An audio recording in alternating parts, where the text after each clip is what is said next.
내란 수사가 진행이 되면서 비상계엄의 전말이 계속해서 드러나고 있습니다. 민주당에서는 과연 이 비상계엄 관련 의혹들을 어떻게 파악하고 있는지 더불어민주당 김병주 최고위원과 이야기를 좀 나눠보도록 하겠습니다. 안녕하세요. 네, 안녕하세요. 김병주입니다. 이제 의원님, 당내 이야기부터 먼저 좀 해볼게요. 이재명 대표가 제안했던 국정안전협의체, 요거 이제 권성동 국민의힘 원내대표 일단 거부했거든요. 어떻습니까? 이거 좀 출범할 가능성이 좀 있어 보이세요? 네, 국민의힘이 정신을 좀 차리면은 출범될 수 있죠. 그래요? 지금 정치적 불안 때문에 예. 경제와 민생에도 엄청난 영향을 미치고 있지 않습니까? 지금 비상계엄으로 있는 후폭풍이 너무나 온 우리나라를 집어삼키고 있습니다. 예. 그래서 국정안정이 무엇보다도 중요하고요. 그래서 이재명 대표께서 국정안정협의체를 제안했는데 진정으로 국민과 국가를 생각한다면 국민의힘은 여기에 응해야 되는데 권성동은 아직도 정신을 못 차린 것 같아요. 네. 아니 이재명 대표 얘기 보니까 주도권을 국민의힘이 가져가도 좋으니까 일단 들어오라 이렇게까지 얘기하고 있거든요.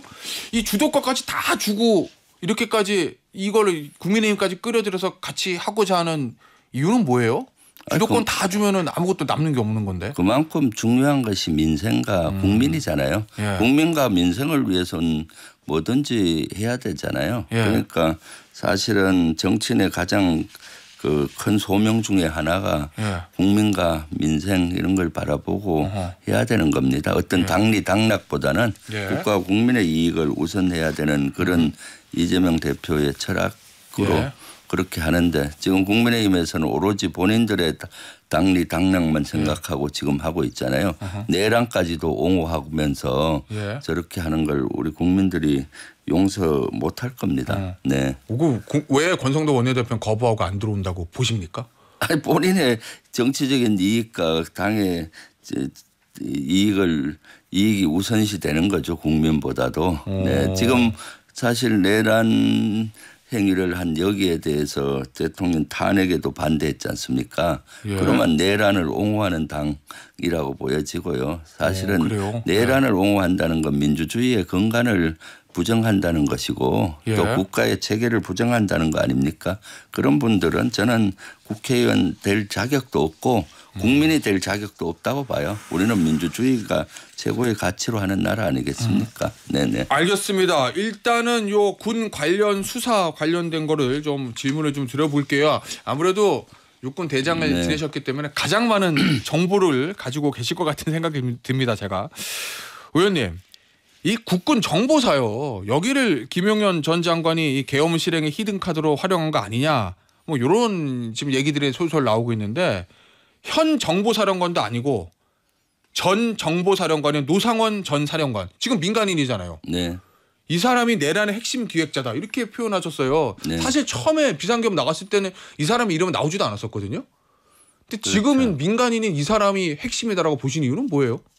실제 그동안 쿠데타 하면 예전에는 특전사라든가 수방사, 일반 전방부대 이런 부대였고 정보사는 예외였어요. 왜냐하면 정보사는 원체 비밀스러운 부대이기 때문에 일반 군인 장군들도 정보사의 실체를 잘 몰라요. 그래요? 네.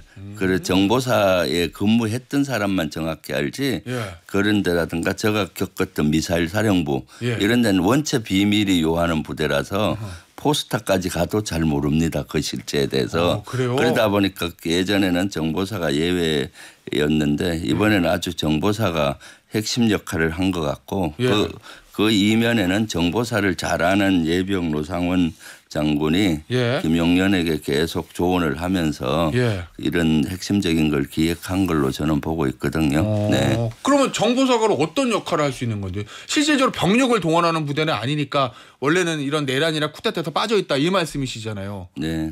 그러면 어떤 역할을 하는 거예요 정보사가? 정보사가 사실 평상시는 북한에 대한 정보라든가 북한과 관련된 공작 등 또 침투해서 요인 납치라든가 암살 등 아주 그러한 비밀스러운 일을 하잖아요. 불행 요원들 뭐 이런 것들을 보셨잖아요. 예. 그리고 북한에 대한 신호 정보라고 해서 도감청부터 해서 그런 것들은 외부에 노출돼서는 안 되는 다 정보기 때문에 예. 군 내에서도 고도의 비밀을 요하고 그 조직도 어떻게 돼 있는지 잘 몰라요. 그래요? 그런데 노상원 그래서 정보병가에 있는 사람들조차도 그 조직에 가서 근무한 경험이 없으면 잘 모릅니다. 예를 들어서 HID라든가 이런 데 직접 근무하지 않은 사람은 거기에 규모가 얼마인지 어떤 훈련을 하는지 무슨 작전을 하는지 몰라요. 그런데 노상원 장군 같은 경우는 정보사에서 잔뼈가 굵었고 정보사령관도 했고 신호정보인 투스타 때 777 사령관도 하고 그래서 그리고 또 청와대에서 경호실에서 차장까지 원스타 때 했었고요. 이런 메커니즘을 누구보다도 잘 아는 인물이고 김용현 장관하고 친하다 보니까 옆에서 비선 실세로 계속 조언을 한 것 같고 그러다 보니까 이런 계엄은 오래전부터 김용현 전 장관이 생각을 했던 것 같은데 그래서 정보사를 끌어들여서 비밀스러운 공작 작전을 쿠데타를 친위 쿠데타 할 때 활용을 해야 되겠다 해서 둘이 아주 비선 실세로서 그런 역할을 한 것 같아요. 의원님 혹시 관련해서 좀 추가로 제보가 더 들어온 게 있습니까? 그러니까 그 노상원 지금 구속돼 있잖아요. 사실 문제 제기하면서 바로 구속이 되고 했는데 노상원이가 거기 핵심적인 역할을 했다는 제보들이 많이 있습니다. 예를 들면 12월 1일 날 정보사 4인방 해동을 해서 계엄이 있으니까 준비하다라고 얘기를 한 것 같아요. 12월 1일이면은 계엄이 일어나기 이틀 전이잖아요. 그래서 그때 정보사령관하고 정보사의 가장 핵심적인 역할을 했던 대령 2명이 있습니다.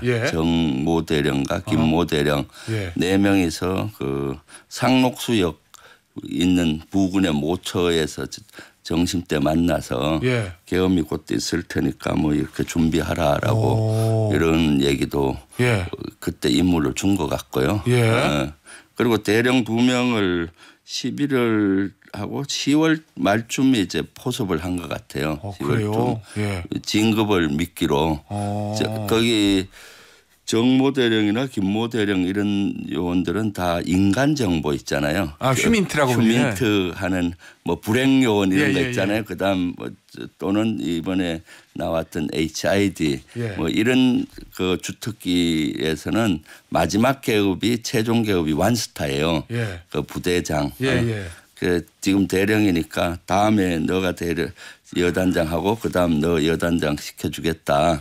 이런 미끼로 이제 그 포섭을 한 것 같고. 그러면 김용현 전 장관이 자신의 비선 실세인 전 정보사령관을 활용해서 현 정보사를 장악했다. 그렇죠. 이렇게 볼 수 있는 거예요. 이미 뭐 사실 국방부 장관은 장악이 된 건데 그렇지만 지휘계통으로 내려가서는 이런 비밀 작전을 노출이 되고 사실 이런 거에 거부할 수가 많잖아요. 그러니까 점조직으로 비밀 사조직을 노상원 장군을 예비역을 이용을 해서 사조직을 만들었고 이런 사조직이 이번에 친위 쿠데타에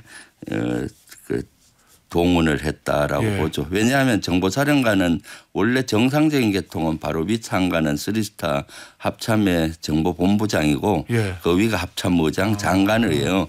그런데 이 중간에 합참의장과 정보본부장을 거치지 않고 이렇게 바로 몇 단계 내려가잖아요. 그러면 통상 보니까 국방부 장관이 바로 정보사령관을 임무를 준 것보다는 노상원을 통해서 이렇게 비밀리에 이렇게 뭐 12월 1일 날 점심때 만나서 얘기하고 이렇게 한 것 같아요. 의원님 이 말씀하신 노상원 전 정보사령관하고 현 정보사 4인방 요 말씀하셨던 그 상록수역 근방 회동에서 노 전 사령관이 극우 유튜버의 자료를 건네면서 부정선거 관련해서 선관위 서버를 확보하라는 지시를 했다. 이런 제보도 받으셨다고요? 맞습니까? 그거는 이미 이 관련된 자료를 준 거는 11월 달이고요. 11월 달에 부정선거 관련 극우 유튜브를 여기 정모 대령이나 뭐 이런 대령들 그 전에 이미 포섭을 했고 예. 주면서 이걸 분석해라. 이것만 잘 분석이 되면은 뭐 이렇게 부정선거 이런 걸 하긴 할 수 있다 해서 요약해서 또 정리해서 서로 주고 받았던 것 같고요. 예. 그리고 이제 12월 1일 날 만나서 계엄이 있을 것 같다. 예. 그때 이제 이런 걸 확보할 필요가 있다라고 했는데 그 당시 대령들은 그때 이미 계엄 얘기가 나오고 그랬던 거죠. 네. 알겠습니다. 그 4인방이 그렇게까지 깊숙이 개입했던 건 역시 승진을 가지고 회유 뭐 이런 게 있다 이렇게 보시는 건가요? 그렇죠. 성진이라든가 예. 자기 뭐 그런 걸 회유했다고 예. 봐요. 왜냐하면 정보사령관도 대단히 코너에 몰렸었거든요. 아, 그래요? 왜냐하면 지난번에 불액 요원 리스트가 유출이 돼서 거기 중국에 나가 있던 불액리스트들이 다 복귀하고 그 정보망이 거의 무너졌잖아요. 예, 맞아요. 그래서 그 정도면 정보사령관이 교체가 돼야 되는데 이번에도 교체가 되는 걸로 됐다가 하루 만에 유임이 됐더라고요. 그런 데는 아마 노상원 전 정보사령관이 역할을 해서 본인이 코너에 몰려 있으니까 유임시킬 테니까 뭐 또 여기에 협조하라 뭐 이런 것들이 있지 않았나 추정을 합니다. 네. 의원님 앞서 그 HID라는 거 말씀하셨잖아요. 네. 최근에도 HID 한 10명 정도가 동원됐다는 보도가 있었는데 HID라는 게 베일 속에 쌓여진 뭐 북파해서 뭐 암살조라는 얘기들도 있고 그런 특수부대 중에 특수부대라는 건데 그렇죠. 네. 이 비상계엄에 HID라는 그 특수부대는 왜 동원됐다고 보십니까? 그러니까 저는 처음에 HID가 동원됐다고 그러길래 설마 그럴 리가 있나 그 특수부대를. 그런데 나중에 확인하니까 동원이 됐고 그럼 체포조 정도로 하지 않았나 생각했는데 체포조는 이미 그 방첩사의 수사관, 방첩사는 대공수사권이 있어요. 체포를 전문으로 한 수사관들 49명으로 편성이 돼 있었고 이미. 그러니까 본연의 임무에 합당한 걸 준 거예요. 체포조는 체포를 잘하는 수사관들로 해서 방첩 준 거고 그럼 여기 HID는 본연의 가장 큰 임무가 뭡니까? 적진에 들어서 요인을 납치하고 암살하고 이렇게 전문적으로 훈련된 부대니까 그런 임무를 줬을 확률이 많겠다라는 생각을 하고 있고요. 또 그런 것들은 지금 제보들이 여기저기 들어오고 있는데 더 확인 작업이 필요하다고 봅니다. 그러면 김호준 씨가 국회에서 얘기했던 뭐 한동훈 대표에 대한 암살 시도 이게 개연성이 있다고 보시는 거예요? 저는 충분히 가능성의 무게를 두고 지금 정보를 뭐 미국 쪽이든 뭐 여러 군데 확인하고 있습니다. 미국이요? 네. 오, 그러면 김호준 씨한테 정보를 준 쪽도 뭐 우방국 우리나라에 대사관이 있는 우방국이라고 그랬는데 미국일 가능성이 있는 겁니까? 저는 뭐 미국 쪽에서 받았다고 제보를 받았거든요. 왜냐하면 미국은 아마 이 정보를 가장 잘 알고 있으리라고 봅니다. 작년에 또 문제가 됐던 것이 도청이잖아요. 미국이 대통령실을 도청을 거의 해서 문제가 됐지 않습니까? 지금도 저는 다 도청이 되리라고 보고 또 미국 내 인간정보 휴미트도 곳곳에 대통령실과 연결이 돼 있다라고 저는 의심을 하고 있거든요. 그러니까 미국은 이런 정보들을 어느 정도는 알았을 거라고 보고 그렇지만 그런 것들이 이제 흘러나오는 거지 공식적으로 얘기를 하게 되면은 본인들이 도청을 했다 또는 휴민트가 있다 이런 것들이 노출되잖아요. 그래서 지금 그런 것도 지금 확인을 좀 하고 있는데 좀 시간이 걸리죠. 알겠습니다. 사실 확인을 하고 계시다는 거고. 자, 민주당에 있는 윤석열 내란 진상조사단, 민주당에 있는 이제 당내 그 기구입니다. 여기서 2차 계엄 모의가 있었다. 요 정황을 제기했던데 그러면은 비상계엄 해제하고 나서도 또 다시 한번 더 하자 이렇게 했다는 말씀이신 건가요? 계엄사령부가 설치가 됐었는데 난 새벽에 해제를 했다 했거든요. 근데 계엄사령부가 하려면 인원이 정환이 돼야 되잖아요. 거기 7개 부처를 만들고 하니까 그래서 계룡대에서 이제 정원되는 인원으로 의심되는 한 34명이 버스를 타고 아침에 올라왔다라는 제보도 있고요. 그럼 계엄사를 계속 유지를 하려고 했다는 거 아니겠습니까? 그러니까 그런 것도 이제 수사를 통해서 문제 제기를 했기 때문에 확인 작업을 하고 있는 걸로 수사기관에 알고 있습니다. 이 버스를 타고 왔다 이거 자체는 사실 확인이 된 겁니까? 그때 출발하고 뭐 이런 것들은 국방위에서 인정을 했던 걸로 기억이 돼요. 네, 국방위에서 그런 걸 추미애 의원님인가 누구가 따졌는데 확인을 그때 인정을 한 걸로 제가 인정이 되고 또 그것만이 아니라 2차 계엄은 그거가 꼭 징후로 그런 징후도 있지만은 지금 윤석열과 김용현은 지금 우리가 상상을 못하는 일을 하고 있잖아요. 지금 저거 계엄한다라고 아마 여기 방송에서도 얘기했을 때 모두 괴담이라고 밖에서도 스튜디오에서 PD분들 지금이 어느 때인데 그런 거 하느냐라고 했는데 오늘은 앞으로 저 얘기는 다 믿겠다라고 하는데 지금 상상을 코너에 몰려 있기 때문에 윤석열은 포기하지 않고 이 제3회 할 것이다라고 그때도 예측했는데 다만 보십시오. 끝까지 싸우겠다. 끝까지 그러니까 지금 나라가 참 지금도 어렵고 내란은 계속 진행이 되고 있다라고 저는 생각합니다. 그래서 이걸 철저히 막아야죠. 비상계엄 얘기를 아마 저랑 인터뷰할 때 처음 하셨을 건데 제가 아마 그때 정말요? 21세기에 그게 가능해요? 라고 이렇게 질문을 드렸었는데 불가능하다는 식으로 얘기해서 그것은 여러 가지 정황이나 징후로 봤을 땐 가능하다라고 그때 얘기했었잖아요. 그때 좀 더 이거 가능성이 있으니까 꼭 좀 막아달라고 좀 하시지 그랬어요. 생각도 못했죠. 의원님 말씀이 맞았습니다.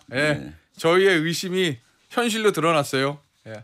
오늘 인터뷰는 여기서 마무리하도록 하겠습니다. 지금까지 민주당 김병주 최고위원이었습니다. 의원님 감사합니다. 네, 감사합니다.